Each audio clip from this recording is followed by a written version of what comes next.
We had a campfire last night, and see these bits in here? This has all kinds of medicinal purposes, and I'm going to show you what you can use this for. Once they've cooled off, don't get rid of them, save them. Okay, so we take that we take that charcoal out of like our fireplace and we activate it. I'm going to show you how to do that. And here's some things that you could do with it. It's amazing for anything: a bug bite, a sting, rattlesnake bite, anything, a brown recluse. You can make a salve out of that, okay? So that's one way to use your activated charcoal. My major thing with this is it cleans water.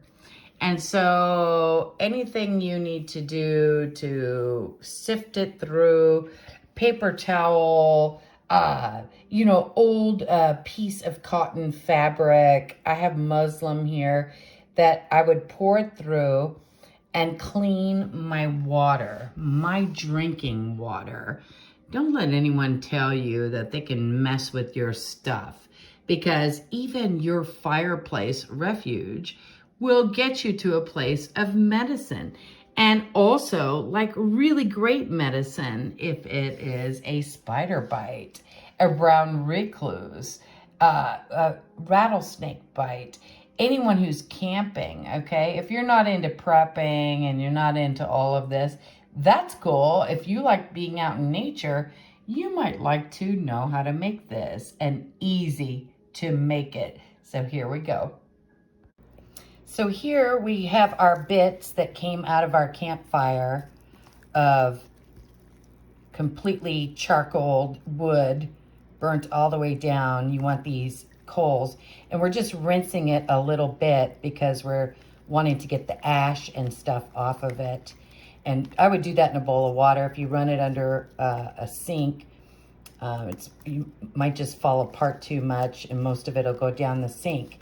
But then when we're done kind of rinsing the ash off of it, this is from your fireplace or your campfires outside, we're going to put it in a mortar and pestle, and then we're going to mash this up into a powder, and then we'll be ready for our next step. So now I'm going to take my mortar and pestle, and I'm going to mash this into a fine powder. Because once we get it into a powder, which is the form you're probably used to seeing it when you just order it or buy it, we're going to activate it.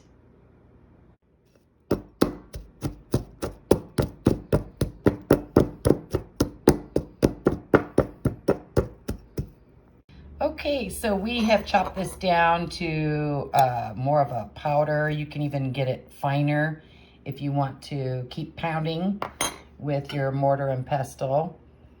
And then now we're going to activate it. And the cool thing about this is all you need is lemon juice and water. You can order other acids, but to me, you would have an easier time just getting lemon juice or juicing some lemons yourself. And you're going to do 3 ounces of very highly filtered water or distilled water.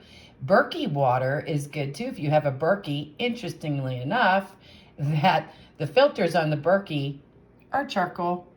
So that is very good water to use if that's all you have. If not, any kind of high filtered water. And so 3 ounces of that to about an ounce of our fresh lemon juice. And then we're going to pour that over our mixture. And the purpose is we want it nice and wet. Yeah, this is good and wet. And this is going to sit for 24 hours. That is the most important thing, is you're activating it with the acids in the lemon juice. So if we were to speed up time, and I'll have a longer version on YouTube that just goes step by step, and this was already sitting for 24 hours, then we would go ahead and strain it.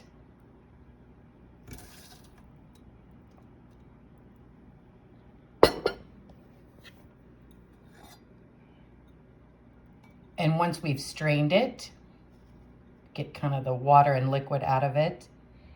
Then we're going to actually, any kind of baking paper is fine.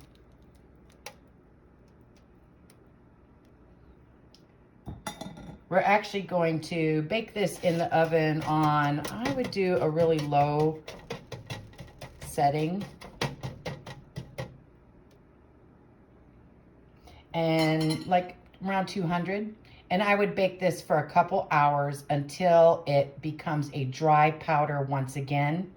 And then at that point, store it in a container and you have activated charcoal.